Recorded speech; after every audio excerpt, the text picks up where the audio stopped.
All right, let's do a lesson here in dishonesty, propaganda, lying with statistics, a bunch of other stuff. I have a graphic that I'm going to show you that I believe is at least a top contender for the most dishonest graphic ever shown on Fox News.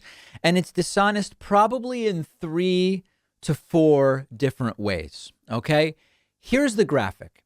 As you can see, it's from Sean Hannity's Fox News program last night. This is really instructive in terms of propaganda and lying with statistics. The graphic is part of a segment wanting to blame Joe Biden for COVID deaths. It was a segment about how bad Joe Biden is. And of course, the hypocrisy is incredible because these very same people didn't really care about the COVID death numbers when Donald Trump was president. And in fact, they went out of their way to apologize for Trump and claim he's doing a great job and COVID's not that serious and all of that stuff. So the claim here is just comparing COVID deaths in 2020 to COVID deaths in 2021 and making it seem that Joe Biden is worse than Trump. Now, what the graphic says or shows is that in 2020, 352,000 people died of COVID, whereas in 2021, 372,000 people died of COVID. So the point here is 2020 under Trump, 352,000 COVID deaths. 2021, not even in the full year under Biden, more deaths by about 20,000. So let's consider the ways that this is dishonest. And I'm not doing this to score points for one team or another.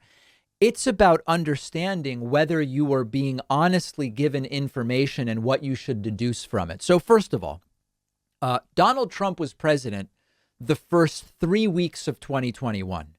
During those first 3 weeks of 2021, about 72,000 Americans died of COVID. So right off the bat, despite this graphic, of these deaths, 424,000 happened when Trump was president and 300,000 happened while Joe Biden was president. So like without even debating the merits of whether this entire exercise makes any sense, by president, Donald Trump actually was president during 124,000 more COVID deaths than Joe Biden.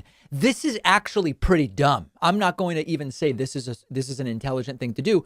There are lots of people, for example, that died in February when Biden was president, but who caught the virus when Trump was president.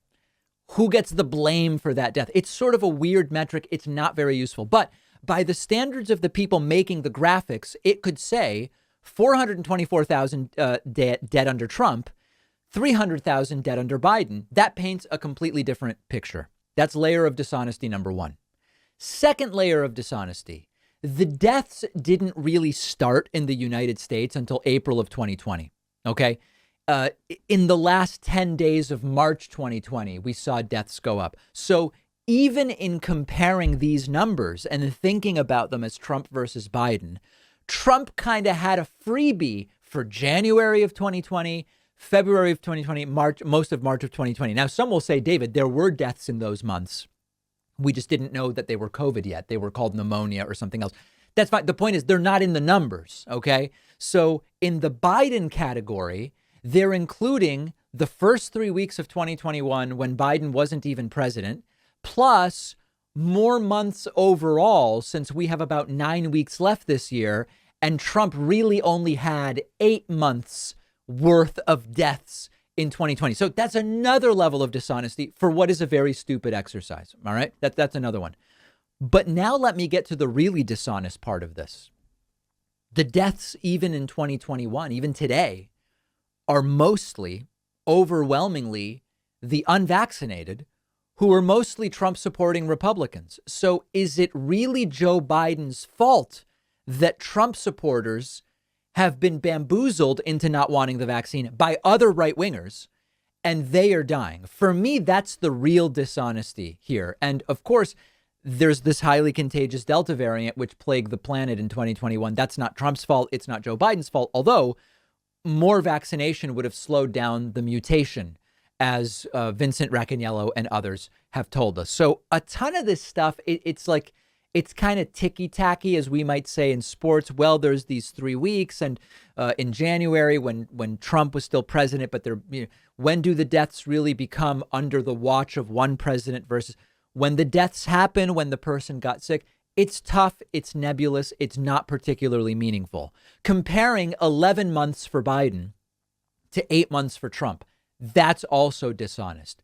But the real dishonesty is that they do all this stuff while ignoring that the deaths are higher because of right-wing anti-vaxxers. And it's more right-wingers than left-wingers all along who were participating in behaviors that spread the virus.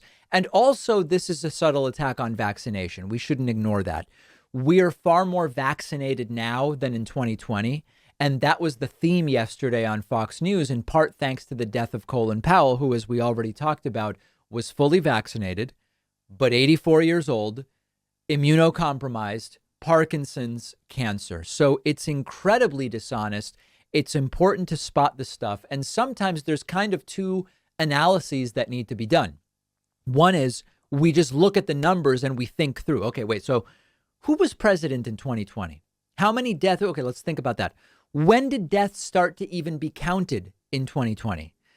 We have to think about all of that. But then there's the big dishonesty, which is the ways in which these numbers are being used to make political statements that don't actually follow from the numbers and ignore who it is that's keeping people from being vaccinated in the first place. So up there, one of the most dishonest graphics I've seen on Fox News when you really break it down and think it through.